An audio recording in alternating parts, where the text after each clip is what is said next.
So guys, ako yung Gel Blaster here. So for today's video, mag-unbox tayo ng airsoft ng KJ Works na CZ Shadow 2. Okay, so nabubulol pa ako. So ito yung box niya, as you can see.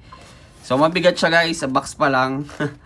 Ayan. So upload ko naman to sa Telegram, mapapanood nyo naman to sa mga nakasali, no? So unbox natin guys. So syempre, upon unboxing, syempre kasama yung sticker natin, nagpapatunay na legit tayo. So may thank you for purchasing, pati yung ating sticker. So, okay, so ngayon, ito yung kanyang KJ Works Shadow manual. So andito lahat, as in. Okay. Ngayon, mapunta naman tayo dito sa unit natin. So sa magazine muna tayo mapunta. So guys, yung magazine na ito, sobrang bigat compared sa mga WE or sa mga AW, custom, ano pa ba, WE or ano pa ba, mga units. Double bell.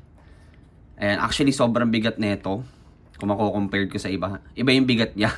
So, ito yung magazine niya. Full metal din. Okay. So, 25 rounds yung kasha to 27. Okay. So, ito. Matigas yung spring niya. So, yun yung maganda. Compared sa mga malalambot na spring katulad ng double bell. Sa WE, lumalambot din yung spring na. Pero hindi mabilis lumambot. Pero sa double bell na spring sa magazine, malambot yun. So, ito yung base plate or yung mag plate niya. Andito din yung inlet valve. Ito talaga ginagamit ha. Pag sinearch sa YouTube to, maraming gumagamit nito for competition or if may budget ka talaga, I suggest itong unit na to. So, ayan, ito, may kasama siyang ganito. Tsaka ito ata para sa adjustan ng scope pang lalagay. Ito kasama talaga ito sa box. So, kung hindi ka bibili ng full set, unit lang, ito lang mismo makakasama. Okay, pero pag kukuha ka naman, kasama na yung 0.23 tsaka green gas kasama na. Yan, so balik lang natin, mapunta tayo sa unit. Okay? So, ito na yung unit. So, ayun, ang bigat. As in, ang bigat niya. Mabigat pa siya sa mga ano talaga, parang, ayun, ang ganda.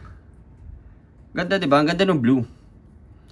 Ayun, CZ Shadow 2. Ito yung 2 markings. Yan, ito yung hand grip niya. Yan, details muna natin. Details check. So, ito yung mag-release. So, medyo mataas lang siya ng konti. Ayan. So, may marking siya. Shadow 2 9x19. Okay, markings ng Shadow 2. May sticker na made in Taiwan dito. Ayan, may serration siya sa kanyang slide. Full metal unit naman siya, don't worry. Ayan, so naka fiber optic sight yung kanyang front sight. Yung rear sight niya is adjustable. So, tatanggalin nyo lang to.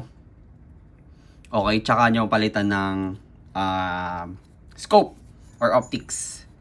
Ayan, ang ganda. So, pag sinama mo pa tong magazine, sobrang bigat na. As in. Ayan, no. Sobrang bigat. So, ito talaga ginagamit for competition or tournaments. Maganda to. So, may under-railing siya for accessories attachment. Laser flashlight pwede. So, check natin kung threaded ba to. So, hindi siya threaded. Hindi nalalagyan ng suppressor or tracer. Ayan. So, outer barrel niya is black, full metal. Inner barrel is yung color gold. Ayan. So, ito yung safety niya. Paano ba gumagana to? Nangat ko na to kanina. Ito lang natin. Ayan. So, safety niya. Hindi niya mapuputok yan. Pag binaba nyo. Yun. Okay. So, ito naman yung slide stopper niya. Ito. Okay, so ganda itsura niya pag naka-open. Naka-open slide. Yan. So, naka-metal trigger din. Lower frame is metal. So, silver yung trigger niya. So, super responsive ng trigger na ito, guys. Pag nilalaro nyo na. As in, ang bilis maglaro. Ang bilis mag-response na ito. Sobrang ganda. Yan, nakalabas yung base plate niya. Yan, may nakalagay na marking sa +2. Ayan. So, available naman to sa ating Google Drive if gusto nyo. Doon din yung picture tsaka price na ito. Okay, so video ko na lang din sa inyo para mapakita ko dito sa Telegram. Sa mga nakasali, maswerte kayo kasi mapapanood nyo dito. Ayan. So, make sure na follow kayo sa TikTok natin tsaka sa ating Facebook page. Ayan. So, thank you guys. Ito yung ating Shadow 2 na color blue.